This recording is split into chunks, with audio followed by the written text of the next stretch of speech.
Guys, good morning all of you. Welcome to this session on Biology Teaching Center channel. Your educator doctor Akhileshwar Kumar. पिछले class में हम लोग मुख्य रूप से शेप ऑफ बैक्टीरिया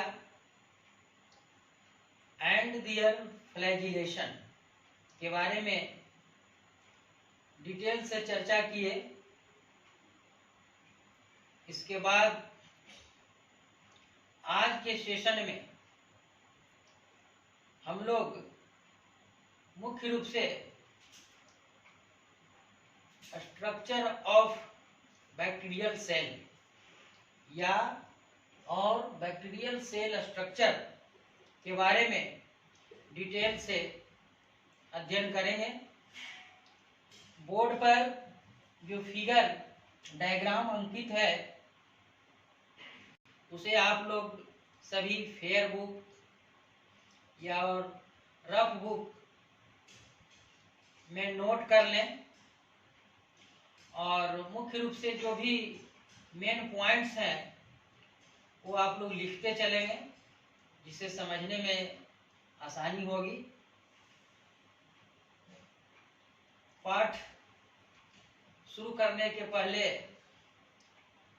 मैं ये कहूँगा कि वैसे लर्नर्स जो इस सेशन में पहली बार आए हैं वे इस चैनल को सब्सक्राइब, लाइक एंड शेयर अवश्य करें, जिससे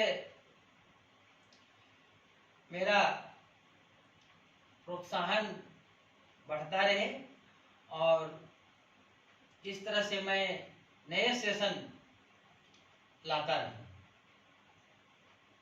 तो सर्वप्रथम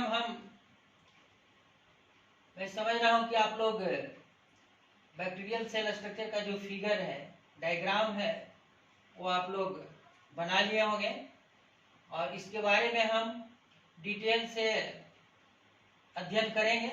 एक एक का जो भी है इसमें टॉपिक्स, और इसके बाद जो मुख्य पॉइंट है उसे लिखेंगे भी।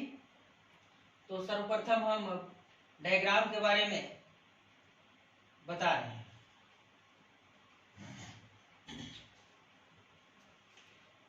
यह जो डायग्राम है वो बैक्टीरियल सेल का है, क्योंकि हम लोग पहले पढ़ चुके हैं कि bacteria belongs to prokaryotic cells, Monera kingdom के अंतर्गत है। इसमें बैक्टीरिया का ये जो शेप देख रहे हैं वह मुख्य रूप से यह बेसिलस टाइप है। शेप ऑफ बैक्टीरिया में हम लोग देख चुके हैं कि बैक्टीरिया टू फॉर्म्स में मेनली रूप से होते हैं। एक कोकस जो स्फेरिकल होते हैं, गोलाकार होते हैं, और सेकंड जो रॉड शेप्ड होते हैं वो बेसिलस फॉर्म में होते हैं। तो यहाँ पर जो डायग्राम है वो बैक्टीरिया का है और यह बेसिलस फॉर्म में है, इतना आप लोग समझ चुके हैं। तो बैक्टीरिया का जो यह बैक्टीरियल सेल स्ट्रक्चर है उसमें सबसे आउटर मोस्ट कवरिंग जो इस तरह का है ये वो आपका कैप्सूल कहलाता है। कैप्सूल का मतलब ही होता है कि आउटर प्रोटेक्टिव लेयर्स। तो यहाँ पर भी यह जो स्लाइमी म्यूसिलेज का बना होता है, जो बैक्टीरियल सेल को कवर्ड किए हुए रहता है, और इस तरह से इसका भी मुख्य कार्य प्रोटेक्शन है, डेसिकेशन, केमिकल से प्रोटेक्ट करना, फैगोसाइटोसिस से भी इसे प्रोटेक्ट करना बैक्टीरियल सेल को।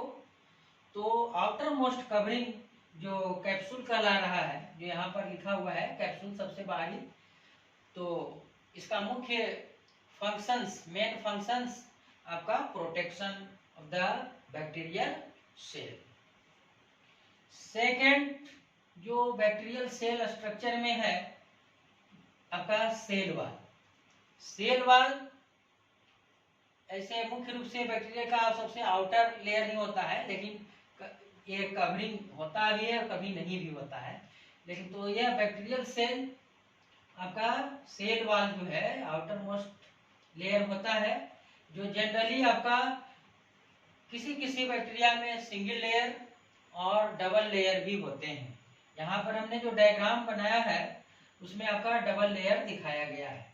तो यह cell wall, bacterial cell wall जो मुख्य रूप से है वो आपका यहाँ पर डबल लेयर है। तो डबल लेयर किसी में सिंगल लेयर भी होता है। तो बैक्टीरिया टू टाइप्स होते हैं स्टेनिंग के आधार पर, जो हम अगला क्लास में पढ़ेंगे। ग्राम नामक एक साइंटिस्ट थे जिन्होंने बैक्टीरिया को स्टेट के आधार पर टू टाइप्स में कैटेगरी में टू टाइप्स में बांटा है। वो फर्स्ट ग्राम पॉजिटिव और ग्राम नेगेटिव। ग्राम पॉजिटिव का मतलब स्टैंड बाई क्रिस्टल वायोलेट एक डाई है, कलर्ड है, जिससे अगर स्टैंड हो जाता है तो ग्राम पॉजिटिव बैक्टीरिया कहलाता है। और जो स्टैंड क्रिस्टल वायोलेट डाइज है, स्टैंड है, उससे अगर स्टैंड नहीं होता है तो ग्राम नेगेटिव बैक्टीरिया कहलाता है। तो gram positive bacterial cell wall जो होते हैं वो आपका सिंगल लेयर के होते हैं और स्ट्रेट होते हैं, बिल्कुल सीधा होते हैं। और ग्राम नेगेटिव बैक्टीरिया का जो सेल वॉल होता है वो आपका डबल लेयर का होता है और इसका जो आउटर लेयर होते हैं वे भी होते हैं। तो ग्राम पॉजिटिव और ग्राम नेगेटिव जो हम विशेष रूप से अगला क्लास में पढ़ेंगे, लेकिन यहाँ पर हम सिर्फ यही जानेंगे कि जो gram positive bacterial cell wall है वो सिंगल लेयर का होता है और स्ट्रेट होता है।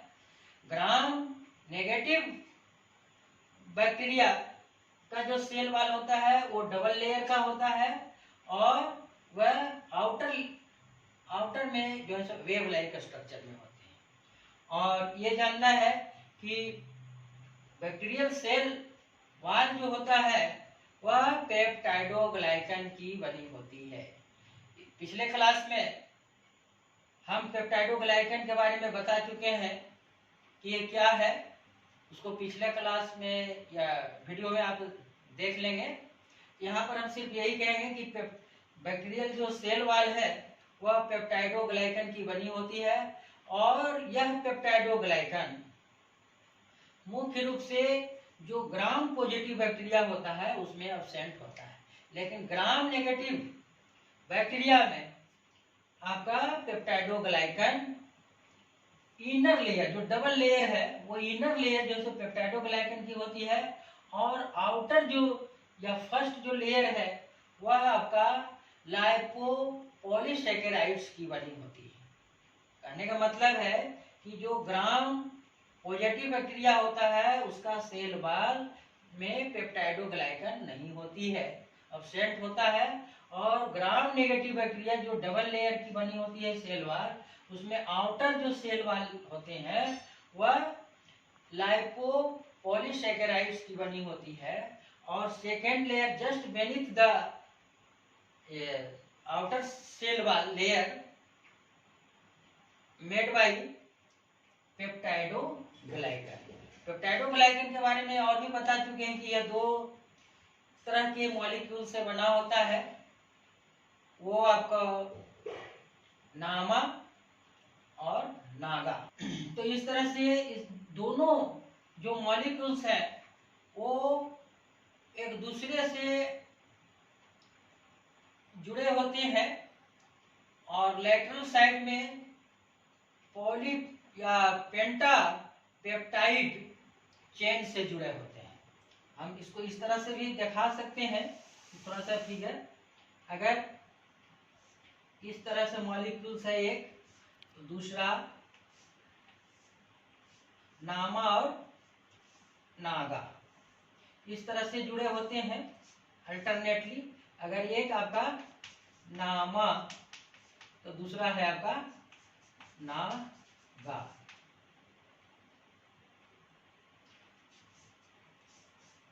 इस तरह से जुड़े होते हैं और यह कई लेयर्स में होते हैं इस तरह से।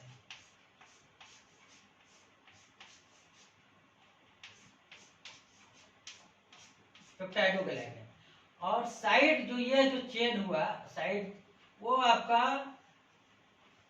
पेंटापेप्टाइड्स अमीनो एसिड्स से जुड़ाव होता है इस तरह से। इसी तरह से और कई लेयर्स में होते हैं और इस तरह से है कि मेश लाइक स्ट्रक्चर जालीनुमा स्ट्रक्चर्स होते हैं जो आपका केमिकली स्ट्रक्चर सेल वाल का ये हुआ।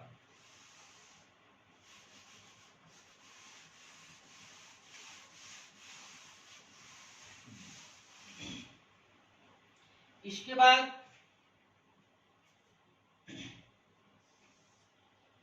साइटोप्लाज्म है, इसके अंदर जो देख रहे हैं यहाँ पर है साइटोप्लाज्म सेल। बैक्टीरियल सेल के अंदर ग्रेन्युलर स्ट्रक्चर्स होते हैं जो जस्ट आपका बेनीथ ये प्लाज्मा मेम्ब्रेन के नीचे होता है और यह granular structures due to presence of ribosomes. चूंकि बैक्टीरियल सेल में किसी भी तरह का cell organoids mitochondria Golgi body endoplasmic reticulum centrosomes ये सब जितने भी हैं आपका सेल ऑर्गेनोइड्स एब्सेंट होते हैं। सिर्फ इसके बारे में पहले भी बता चुके हैं कि सिर्फ राइबोसोम्स ऐसा सेल ऑर्गेनोइड्स हैं जो आपका प्रोकैरियोटिक सेल और बैक्टीरियल सेल में प्रेजेंट होता है। तो ये जो ग्रेनुलर स्ट्रक्चर हम देख रहे हैं due to presence of ribosomes और वे राइबोसोम्स 70S टाइप होते हैं। इसको भी पहले बता चुके हैं कि यूकारियोटिक सेल में 80S टाइप होता है और प्रोकैरियोटिक सेल में आपका 70S होता है। तो ये जो ग्रेनुलर स्ट्रक्चर्स है साइटोप्लाज्म में वो आपका राइबोसोम्स है। इसके बाद और भी सेमी सेलुलर स्ट्रक्चर्स होता है जो आपका साइटोप्लाज्म के अंतर्गत और इसमें जितने भी सेल ऑर्गेनोइड्स हैं वो सारे एब्सेंट होते हैं। ये आपका साइटोप्लाज्म। इसके बाद पीएम मतलब प्लाज्मा मेम्ब्रेन जो ये चारों तरफ से साइटोप्लाज्म को यह घेरे होता है रहता है। यह जनरली लाइपोप्रोटीन्स की बनी होती है, लिपिड और प्रोटीन की बनी होती है जो सेलेक्टिवली सेमी परमिएबल नेचर के होते हैं। सेमी परमिएबल मतलब इसमें जो है सो सेलेक्टिवली मटेरियल्स जो है सो आपका पास होता है या साइटोप्लाज्म में एक्सटर्नल एनवायरनमेंट से साइटोप्लाज्म में प्रवेश करते हैं। तो सेमी परमिएबल नेचर के होते हैं। कुछ खास स्थान पर प्लाज्मा मेम्ब्रेन साइटोप्लाज्म में सर्कुलर और विलिफॉर्म व्हीलस लाइक स्ट्रक्चर्स में आपका इनफोल्डिंग्स होते हैं इस तरह से जो मीसोसोम्स कहलाते हैं। मीसोसोम्स मतलब आपका plasma membrane infolds in cytoplasm. Cytoplasm में वह इनफोल्ड्स होते हैं और इसमें ये जो प्रोकैरियोटिक सेल्स हैं बैक्टीरियल सेल्स हैं इसका बहुत बड़ा फंक्शंस है क्योंकि इसमें सेल ऑर्गेनोइड्स एब्सेंट होते हैं माइटोकॉन्ड्रिया जो सेलुलर रेस्पिरेशन में मुख्य रूप से भाग लेता है। तो इसमें चूंकि मेटाबॉलिज्म एक्टिविटीज के लिए सेलुलर रेस्पिरेशन जरूरत है उसी के फलस्वरूप जैसे एटीपी ऊर्जा एटीपी निष्कासित होती है जो आपका जिससे ऊर्जा मिलती है।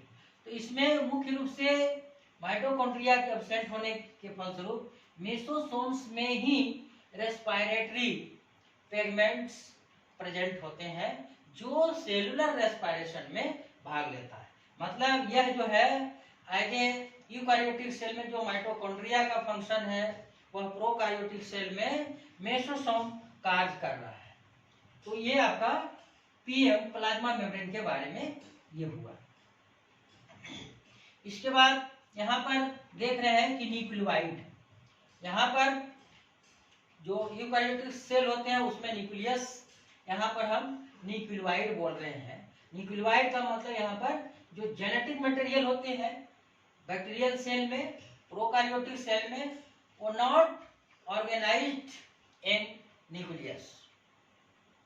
मतलब प्रोकैरियोटिक का मतलब ही होता है कि आपका इसमें जो न्यूक्लियस होते हैं वो विदाउट न्यूक्लियर मेम्ब्रेन होते हैं, जो यहाँ पर डॉट लाइन से दिखाया गया है, और इसके अंदर जो है सो आपका सर्कुलर रूप में सिंगल स्ट्रैंडेड जेनेटिक मटेरियल्स, ये आपका डीएनए होते हैं।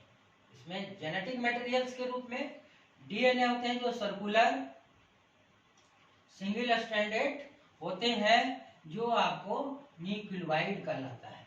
मतलब इसमें बैक्टीरियल सेल मतलब प्रोकैरियोटिक सेल हुआ, और प्रोकैरियोटिक सेल का मतलब यहाँ पर प्रिमिटिव न्यूक्लियस। प्रिमिटिव न्यूक्लियस का मतलब न्यूक्लियस विदाउट न्यूक्लियर मेम्ब्रेन। कहने का मतलब इसके अंदर जो लिक्विड फॉर्म में सबस्टांसेस होते हैं वो न्यूक्लियोप्लाज्म कहलाता है, और सेल के अंदर जो लिक्विड फॉर्म में जो सेमी सॉलिड सबस्टांसेस होते हैं वो साइटोप्लाज्म कहलाते हैं। तो साइटोप्लाज्म और न्यूक्लियोप्लाज्म में यहाँ पर सेपरेशन नहीं होता है due to absence of nuclear membrane. तो प्रोकैरियोटिक में न्यूक्लियर मेम्ब्रेन एब्सेंट होते हैं, जो इस तरह के स्ट्रक्चर को हम न्यूक्लियोइड कहते हैं। और प्रोकैरियोटिक सेल में जो डीएनए होता है, जो जेनेटिक मटेरियल, डीएनए आरएनए के बारे में और आगे हम लोग पढ़ेंगे, जो जेनेटिक मटेरियल्स होता है, तो ये जो डीएनए होता है वह नेकेड होता है, that is not associated with histone protein. एक विशेष तरह के प्रोटीन्स होते हैं जिसे हिस्टोन प्रोटीन्स कहते हैं, तो इसमें हिस्टोन प्रोटीन एब्सेंट होते हैं। यूकैरियोटिक सेल के न्यूक्लियस में जो डीएनए होते हैं उसमें एसोसिएटेड विथ हिस्टोन प्रोटीन, तो उस तरह से इसमें हिस्टोन प्रोटीन एब्सेंट होते हैं, नॉट एसोसिएशन होता है, एसोसिएशन नहीं होता है, इसलिए इसे जो डीएनए होता है वो नेकेड होता है। इसलिए नेकेड का मतलब डीएनए नेकेड का अर्थ अगर इस तरह का ऑब्जेक्टिव में क्वेश्चन तो not associated with histone proteins. तो इस तरह के स्ट्रक्चर को हम न्यूक्लियोइड कह रहे हैं। इसके बाद यहाँ पर हम देख रहे हैं कि इसके ऑलराउंडर पूरे ऑल सरफेसेस के चारों तरफ आपका हेयर लाइक स्ट्रक्चर्स निकले हुए हैं, जो आपका फ्लैजिलम कहलाता है, फ्लैजिला कहलाता है। और इसमें देखे थे जो फ्लैजिलेशन टाइप था उसमें एट्राइकस, लोफोट्राइकस, सेफालोट्राइकस और पेरीट्राइकस। तो यहाँ पर जो हम फिगर देख रहे हैं फ्लैजिलेशन, जो इसके पिछले जो वीडियो है उसमें आप देखेंगे फ्लैजिलेशन में, तो इस तरह का जो ये डायग्राम है जिसमें फ्लैजिला का जो इस तरह का डिस्ट्रीब्यूशन है वो पेरीट्राइकस टाइप ऑफ फ्लैजिलेशन दिखाया गया है। मतलब फ्लैजिला आपका whole body surfaces bacterial cell पर डिस्ट्रीब्यूटेड है। तो इस तरह के फ्लैजिलेशन को पेरीट्राइकस, ये सब चीज मूल पॉइंट है, इसको याद रखना चाहिए।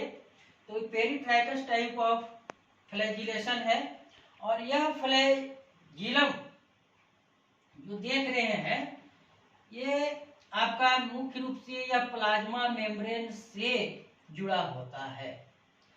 इसके बाद सेल वॉल और इसके बाद आपका बाहर में होता है। तो इस तरह से किसी भी फ्लैजिलम में मुख्य रूप से 3 भाग होते हैं। इस तरह से ये आपका फ्लैजिलम है, फ्लैजिलम एक सिंगल फ्लैजिलम का जो मेन स्ट्रक्चर होता है इस तरह से। यह जो निचला भाग है इसको बेसल बॉडी बोलते हैं,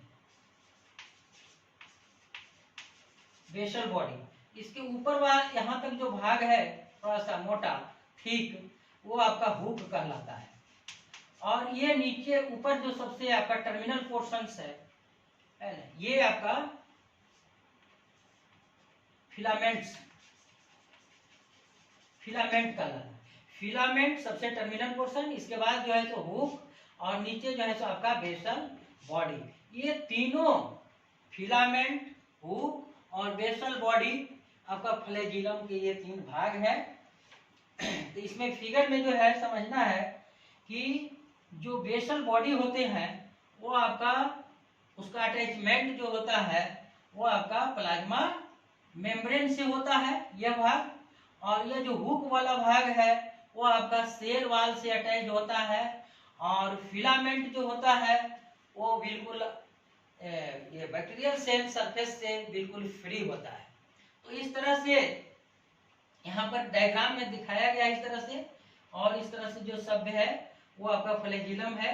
और प्रत्येक फ्लैजिलम जो होते हैं जिसमें 3 पार्ट्स होते हैं, लोअर बेस भाग जो होते हैं जो स्वेलिंग पोर्शन जैसा है वो बेसल बॉडी, इसके बाद ऊपर वाला भाग हुक, और सबसे टर्मिनल जो आपका भाग है वो फिलामेंट कहलाता है। और बेसल बॉडी का अटैचमेंट याद रखना चाहिए, यह आपका प्लाज्मा मेम्ब्रेन से अटैचमेंट होता है, हुक का अटैचमेंट सेल वॉल से होता है, और फिलामेंट जो है तो बिल्कुल फ्री होते हैं सेल वॉल से बिल्कुल वह फ्री होता है।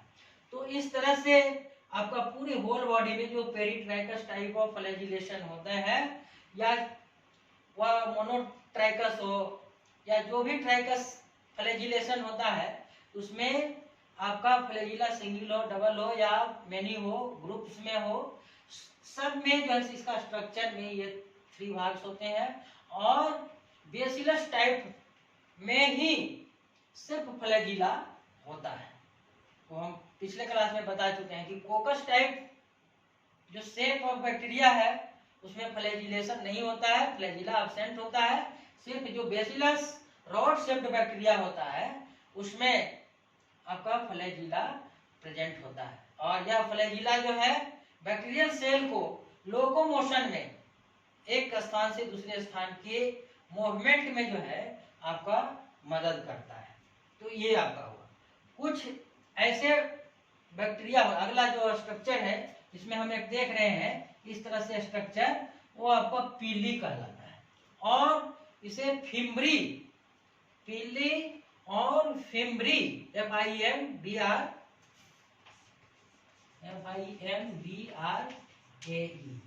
इसे फिम्ब्री भी कहा जाता है, जो कुछ कुछ बैक्टीरिया में होता है। और जिस बैक्टीरिया में होता है उसे हम डोनर और मेल स्ट्रेन बैक्टीरिया कहते हैं। कहने का मतलब जो अपना जेनेटिक मटेरियल दूसरे में वह ट्रांसफर करता है रिप्रोडक्शन के क्रम में, कंजुगेशन के क्रम में, उसमें एक विशेष तरह के स्ट्रक्चर्स होते हैं जिसे पीली और फिम्ब्री कहते हैं। और यह मुख्य रूप से डोनर और मेल स्ट्रेन्स वाले बैक्टीरिया में यह प्रेजेंट होता है। और यह मुख्य रूप से जो आपका रिप्रोडक्शन जो बैक्टीरिया में होता है उसमें यह कंजुगेशन ट्यूब या और कंजुगेशन कैनाल बनाने में यह मदद करता है, इसलिए इसे सेक्स सेक्स पिल्ली भी कहा जाता है। तो इस तरह से एक बैक्टीरियल से दूसरे बैक्टीरियल के अटैचमेंट में यह जो है तो आपका मदद करता है। तो इस तरह से ये आपका सारा स्ट्रक्चर है। राइबोसोम्स के बारे में तो बता चुके हैं कि यह आपका ग्रैनुलर स्ट्रक्चर जो साइटोप्लाज्म नजर पड़ रहा है वो आपका due to presence of ribosomes, जो आपका 70S टाइप होता है। तो इस तरह से हम बैक्टीरियल सेल स्ट्रक्चर के बारे में डिटेल से यहाँ पर पढ़े, और ये सब के बारे में जो भी डिटेल में है आपका डिटेल रूप में अगले वीडियो में यह मिल जाएगा, और उस समय भी फिर इसे इसको समझाने में मदद मिलेगा। तो आज का जो है सेशन यहीं पर समाप्त होता है और अंत में हम लर्नर से रिक्वेस्ट करते हैं कि आप निश्चित रूप से इसे सब्सक्राइब करें, वीडियो को लाइक करें एवं अपने फ्रेंड्स के बीच शेयर करें।